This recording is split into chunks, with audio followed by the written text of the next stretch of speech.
Okay, everybody, welcome back to Law Week, Day 5! Give it up for day number 5! Day 5! I didn't think I was gonna make it this far, honestly. I thought I would just kind of like fizzle out at about day 3, you know? But we're still doing it. Go to the intro! You betray the law! Law!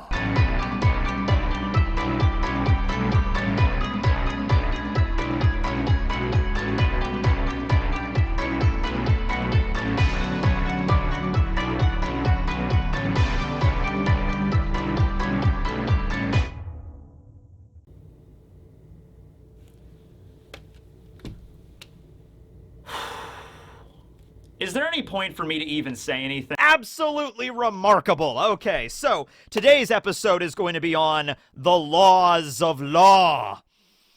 Took me a really long time to come up with that title, you know what I mean? Okay, so it's going to be more about a video talking about law as code, you know, his morality, his ethics, you know, what law does as a pirate, but also a doctor, but also a pirate, okay? So let's just start with that because there's a little bit of a, not exactly exact opposites, but one sort of gets in the way of the other, okay? So Law is a doctor, and he was a doctor first before he ever even had the idea that he was going to be a pirate. Honestly, even if stuff went differently, and let's say Flevance was never, you know, exterminated by the government, Law never ran into Doflamingo, Law never had to see his parents and everybody he loved just die in front of him, Law still would have became a doctor, right? Because that's what he was clearly interested in ever since he was a kid. Both of his parents were doctors. They were teaching him how to be a doctor anyway. So if everything just went out okay and Law had a perfectly happy childhood, grew up, went to medical school, he would have been a doctor regardless. And so right now he's basically just a doctor with a very sad backstory, okay? Which might be other doctors, I don't know.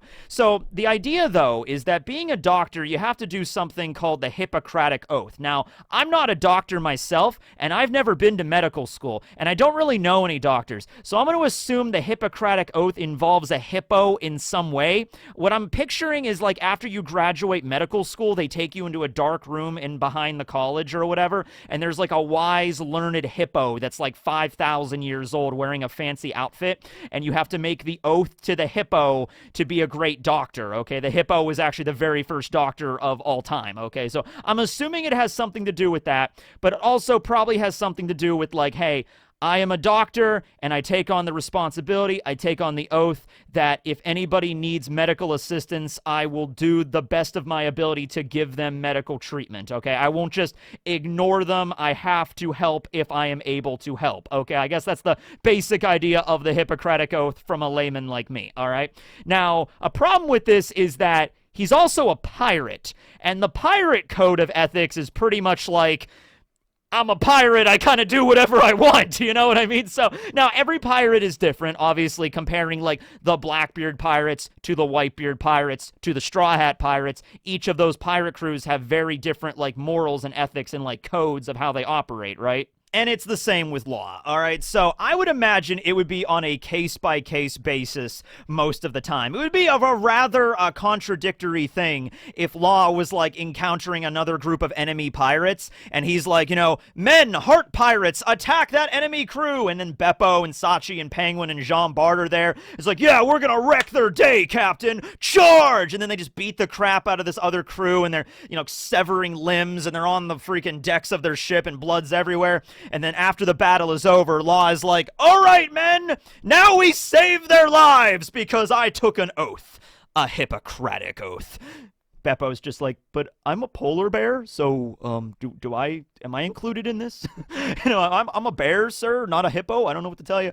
And so, they all get to work on fixing everybody up, and then they just push them on their merry way. And then they wake up later, and their arms are reattached, and their organs are put back into them, and they're like, Captain, what just happened? We ran afoul of the Heart Pirates. They'll beat you to death's door and then bring you right back. So I don't think it's anything like that. If the Heart Pirates are attacked by another crew, they would do everything in their power to, you know, fight back. And if everybody on the opposite crew died, that's just what happens, right? However, let's throw a little bit of a possibility in there. Let's say that the Heart Pirates attack a ship and they wipe out the enemy crew, but then let's say there was like a cabin boy that was just captured by the pirates, sort of like Kobe, how Kobe got roped into working for Alvida. Let's say the Heart crew annihilates all the pirates, like, yard, boom, and then they find this kid in the hold or whatever of the ship, and it's like, well, I'm not with them, they just kidnapped me, I'm sorry, I'm not really part of their crew, I'm like 10 years old here, I'm sorry. I don't think Law would just be like, he would just walk into the room and just sheath his sword and just walk out and be like, all right, Beppo, you know what to do. Beppo's like, I'm sorry, kid. It's just, this is the worst part of my day. It's just like the claws just come out. No, obviously at that point, if the kid was there and he was like injured, let's say he had like a hurt leg or something, Law would, I assume, help the kid out. Maybe even recruit him onto the Heart Pirates. Maybe, who knows? We don't know the backstories of the good chunk of the Heart Pirates, so it's very possible, just like how Jean Bart, how Law saved him and then he joined, that might be the backstory of a lot of members of the Heart Pirates, where maybe Law was just traveling around and he spotted like injured people around and he healed them up using the op fruit and his medical knowledge, and then afterwards either maybe sometimes he specifically asked them to like, hey, you look pretty strong, or you look pretty smart, or hey, you look like a guy that can pilot a nuclear submarine, and we are in serious need of somebody that can do that. You should join my crew. I'll fix your broken lung if you do. And it's like, oh, that would be great. Just like, yeah, sure. I went to college just to learn how to pilot submarines, and there's not a lot in this world. So, man, it's great you came along, right? So that might be the case in some instances. Other instances might just be like, Law heals them up, and maybe they are like, hey, I have nowhere else to go. I was dying on the street, and then you cured me, so thank you, Mr. Mystery Doctor. Oh, you're a pirate? Okay, can I join your crew? I got nowhere else to go. And Law's like, yeah, sure, why not? Here's your boiler suit. I'm like, all right, little bit of a strange kind of outfit choice, but sure. Zips up the boiler suit. All right, let's go. So that's part of Law's code, I think. If he sees somebody that's like an innocent civilian, most notably probably a child because of what happened with him growing up in Flevance, and then what happened there, and then the way that, he was treated there on Doflamingo's crew, and then what happened later, I can imagine he has sympathy for like a wounded child. Not even just a wounded child, but somebody that's like maybe a child that's afflicted with some sort of chronic illness, okay? Can Law cure cancer? I mean, out of all the doctors in the One Piece world, I'd say Law and Dr. Kureha probably have the know-how to cure cancer. So if Law is like traveling around and he sees a kid on the side of the road and he's sick and he's dying of something, like, Law might be able to be like, I'm going to make sure that you get the treatment that you need because of how I was treated when I was a kid, when I had Amber-Lead syndrome. No matter where I went, nobody wanted to help me. I will make sure you get the help. I will do everything in my power to make sure you are cured, okay? So, I mean, that's Law to a T, and we haven't really seen him do that stuff, but given his backstory, we can make the assumption that he would, okay? So that's him just being a doctor and a pirate and how that would mix up. But, if he was fighting somebody, like if he got into a scuffle with Kid, like not a kid as in like, I'm a sorry little kid on the side of the road, sir, I can't breathe. Not like that, but like Eustace Captain Kid, if he fought against him and they got into a serious brawl, I don't think Law is going to have any sympathy there. I mean, that's a full-on fight, you know what I mean? That's how that goes.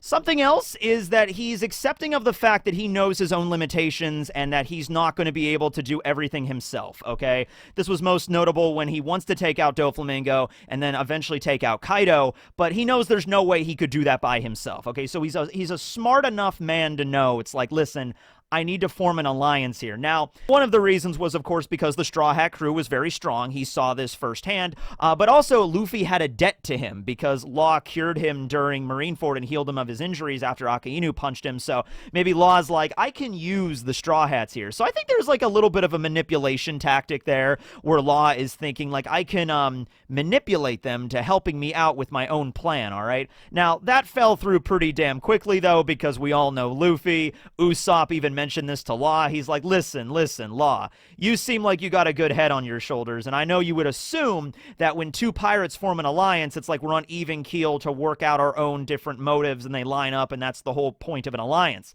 And Law's like, well, yeah, of course. And then he's like, yeah, okay, see, that goes all the way out of the window with Luffy. Okay, Luffy just thinks you're friends, and that's the extent of that. Okay, like, that's literally how it is. So Law sort of, I think, bit off more than he could chew at this point, because he's like, oh my god, what am I doing now, getting involved with the Straw Hat Pirates? But he still knows they're very strong, and working together, they could take down Doflamingo, and maybe even take down Kaido, okay? So he hung around them for a long time.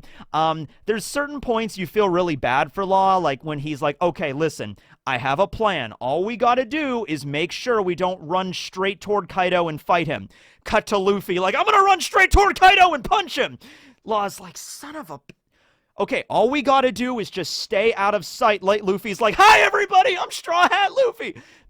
You feel kind of bad for him because you know Law is right. You know he's doing everything the smart way. It's like in a dysfunctional D&D campaign, right? Where it's like, okay, everybody, we got to sneak into the Lord's manor to steal his safe. All right, now the way I think we should do this is just, try to sneak in through underground and dig a tunnel, grab the safe, and just get out of there before they even knew we were there, right?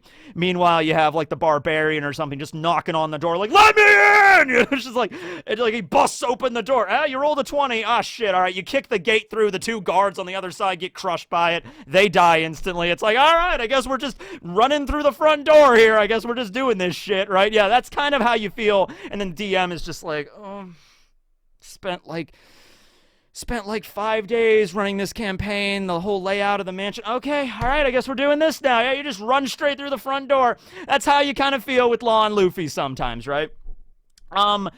You feel like Law, he also wants a lot of respect, because I think he knows how smart he is, and he's like, maybe not so arrogant or like egotistical, but maybe a little bit of a touch of it, where he's like, if you guys listen to me and you follow my plan, everything will work out fine. But like no one ever listens to him, and when everybody just runs off and does whatever they want to do, he feels a little bit perturbed by that. He's just like, why aren't you listening to me? I'm clearly smarter than you, Same thing with Kid as well. So it's like Luffy, Kid, and Law are all part of this alliance, and it's like Law probably views himself like, I am clearly the smartest person here. I should be the leader of this alliance. You should be listening to what I have to say. We would probably get shit done a lot more effectively. But then Kid and Luffy are just like, yeah, but we're just pals. We'll just do whatever. Well, Luffy's like that. Kid doesn't even want a part of the alliance. He's just like, screw you. I'm not part of this alliance. I guess I'm technically part of this alliance, but whatever, Baka. So Luffy's just best friends, and then Kid's over there being tsundere with it. So Law is just in the center, like, whatever. Although, you feel also, near the Battle of Onigashima, Law sort of reorganized his structure of this alliance, where he's like, I'm just going to incorporate Kid not doing what I say and Luffy just doing whatever he wants. I'm going to incorporate that into the plan. You know what I mean? So it's like, okay, I'm going to plan on Luffy just doing something random, and I'll work that into my calculations when I do something, right? That's the best way, and that still doesn't work 100% of the time, but it's the best you could possibly do when you have an alliance of these three. It's just, there's nothing else you can do about it, right? So you feel like a little bit Law, he just like, man, I just want some respect here, I'm the surgeon of death, for God's sake. Did anybody else go to medical school? I went to medical school, and I have a submarine. People should be listening to what I have to say here. And then Luffy's just gone, and Kid's not even paying attention, right? That's just how it goes. Something else about him is he does not snitch. All right, so he follows a code, all right? He was captured, he was interrogated by Drake and Hawkins, and they beat the crap out of him. He was seriously wounded, but he did not snitch. He did not spill the beans. He did not say a word. In fact, he was just sitting there in the chair being tortured, getting the crap beat out of him, and he's just like, bring it on. I could take whatever. Pretty much considering how he grew up once again. He's like, are you kidding me? I almost died from a horrible disease. I was coughing up blood and shit when I was like 12 years old. You can't do anything, So, Hawkins eventually, Drake ends up, taking out Hawkins, and then Law manages to escape and everything. Going along with that, he gets really upset whenever anybody questions the loyalty of his crew. Back when I think it was Shinobu that was like, oh, somebody leaked the plan to the Kozuki plan to Orochi, and Shinobu basically pointed at, like, oh, it must have been your crew. It must have been Beppo and Sachi and that guy with a penguin head, you know, and then Law got really pissed, as I'm sure a lot of any other pirate captain would get pissed. And he's like, hey, listen, I'm here helping you guys out. I'm helping you do this and, you know, taking out Kaido and everything. You don't accuse my crew of shit. All right, they didn't do anything. Law's like a dad there. He's like, you accusing my son of doing something? No, we're not doing this shit. It's like going to like a parent-teacher conference. Oh, no. You know, it's like that kind of crap, all right? And so Law even took the places of Beppo, Sachi, and Penguin, so he was the one that got captured, and he was the one that got tortured because he knows he could handle it. So better him than his crew, all right? So he's very vastly loyal to his crew, everybody, okay? But yeah, I mean, I think that's a good oh my god, this one's only been 15 minutes long. I talked really fast in this one. That was the problem, okay. I mean, granted, when I'm going into this, I know all these videos are not going to be the normal length of most of it, so we'll probably just end it here. Hold on. Let me just go through the whole Rolodex of Law scenes really quick. He doesn't like bread, although that's not more of like a moral or ethic thing. Why doesn't he like bread? That's an interesting question. That's a bonus topic, okay? Nothing to do really with the laws of Law or like what he does and like his morals and stuff. He just doesn't like bread for some reason, right? And it's just weird, you know, think of all the stuff that has bread in it or is made out of bread. He likes like rice balls. He was eating rice balls, but like he can never eat a pastry. You know, we did that whole video talking about Law opening a bakery, and it's like, that's going to be very difficult for him. He can't even handle dough, you know? Pizza, when Sanji came out and was like, I'm making pizza tonight, Law's like, pizza? Ugh, it has dough on it. Just give me the sauce and the pepperoni. I'll just eat that. You know, just give me the cheese. Just give me the shredded cheese. I'll just eat that. Nothing with bread on it, please. He can never have a sandwich, a burger, a hot dog. Here's a discussion. I was at a barbecue the other day. Okay, so we're long past this point, but okay. Is a hot dog considered a sandwich? That's a discussion man has been having for like the last century, so I'll leave that one up to you. My perspective on it is that when it comes to a sandwich and a burger, I would classify a burger as a type of sandwich, okay? You have two separate pieces of bread, one on the bottom and one on the top, okay? And so it's a bun when it comes to a burger, it's a slice of bread when it comes to a sandwich, whatever, like, you know, a club sandwich or something you want to have, okay. So those are both sandwiches. However, if you think about it, a hot dog is not two separate pieces of bread. It's one piece of bread, a hot dog bun that's split down the middle, but not all the way through. In fact, I've had plenty of moments where, you know, I open up the hot dog wrapper to get the buns out, and I'm just like, I go to open one, and it just splits in half. And I don't use that for the hot dog because I'm like, oh, it's going to fall straight through unless I hold it in a very specific pattern. No, the hot dog bun is not two separate pieces of bread. It is one piece of bread that is just cut. So a hot dog is not a sandwich. However, if you were to take a hot dog bun and it were to fall into two pieces, and for some reason you still made a hot dog with that, I guess somehow you'd have to hold it from like a bunch of different angles, and the mustard would be leaking, and it wouldn't be fun. But I guess that would be considered a sandwich in that sense, okay? So that's my perspective on the matter, but this is an argument that's pretty much all the comments are going to be now. We had this whole video about like the morals and ethics of Law, you know, and everything about him, and just like everything in the comments is just going to be like, all right, we need to solve this hot dog sandwich debate once and for all. And with that being said, we're going off the rails now. So the point is, Law doesn't like bread. All right. Well, anyway, thanks for watching, everybody. This was day 5. Moving on to day 6 tomorrow. Woo!